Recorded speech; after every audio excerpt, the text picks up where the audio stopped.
அமிர்தா சாப்பிட்டாளா? சாப்பிட்டாங்க. நீ சாப்பிட்டியா? அர்ஜுன் கிளம்பலாமா? எங்க சார்? ஆபீஸ்க்கு. ஆபீஸ்க்கா?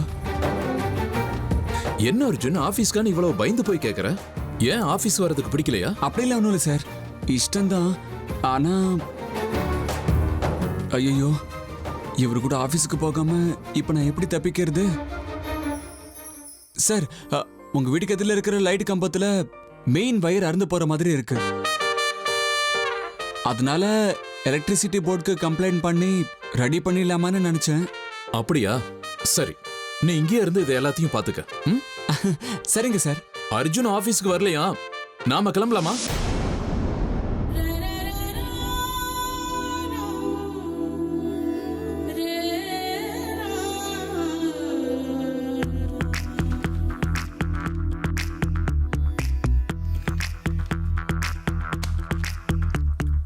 அப்படின்னா அமிர்தா விக்ரம் சாரோட ஆபீஸ்க்கு போறாங்களா?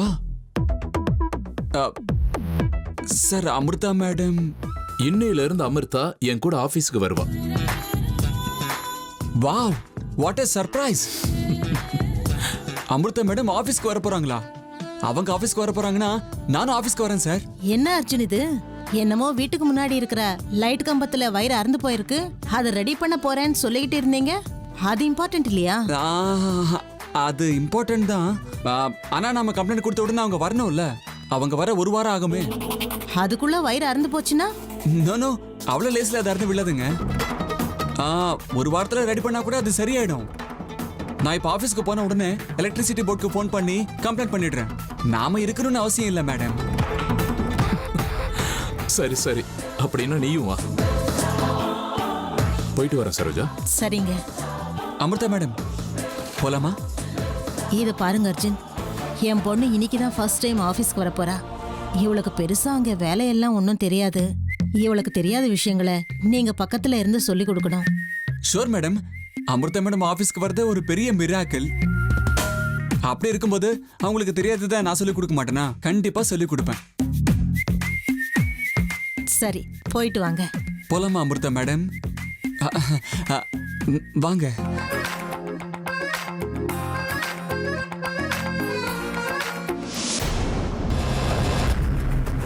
இந்த அர்ஜுனோட பேச்சையும் பிஹேவியரையும் பார்க்கும்போது இவன் இங்க வேலை செய்ய வந்த மாதிரி தெரியல. வேற ஏதோ எண்ணத்தோட வந்திருக்கிற மாதிரி தான் தோணுது. மோஸ்ட்லி இந்த மந்திரக்காரி அமிர்தாவும் அந்த புழுகு மூட்டை அர்ஜுனும் ஏதோ பயங்கரமா திட்டம் போட்டு செயல்படுற மாதிரி தோணுது. அந்த சிசி கேமராவோட ஃபுட்டேஜை பார்த்தா இவங்க யாரு என்னன்னு எல்லா விஷயமும் தெரிஞ்சிடும். எஸ்,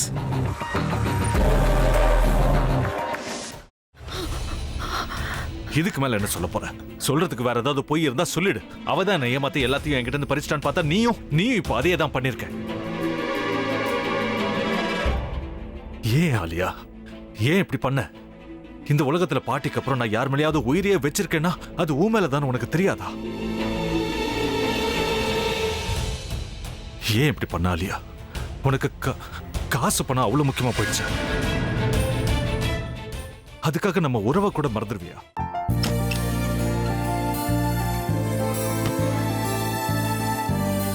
சக்தி சக்தி, ஒரு நிமிஷம்.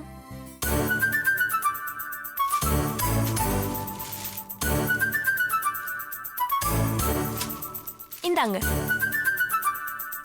என்ன இது? உங்களுக்கு பிடிச்ச பிராண்ட் செப்பல். இது என்ன நான் தலையில வச்சுட்டு தூங்கணுமா? சரி, அதை விடுங்க.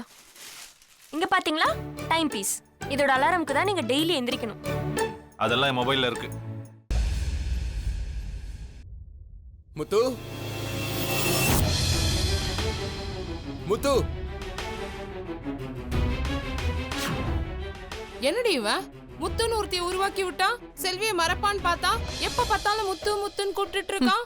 முத்துவை கூப்பிட மட்டுமா செய்யறான், முத்துவை வச்சு என்னென்னமோ செய்யறான். நாம தான் இழிச்சவை மாதிரி வேடிக்கை பார்த்துட்டு இருக்கோம். என்ன முறைச்சு என்ன பிரயோஜனமாயா? உனக்கு வேற குரல் போயிடுச்சு. அடுத்து அவ செல்வியை கூப்பிட்டானா என்ன பண்ண போற?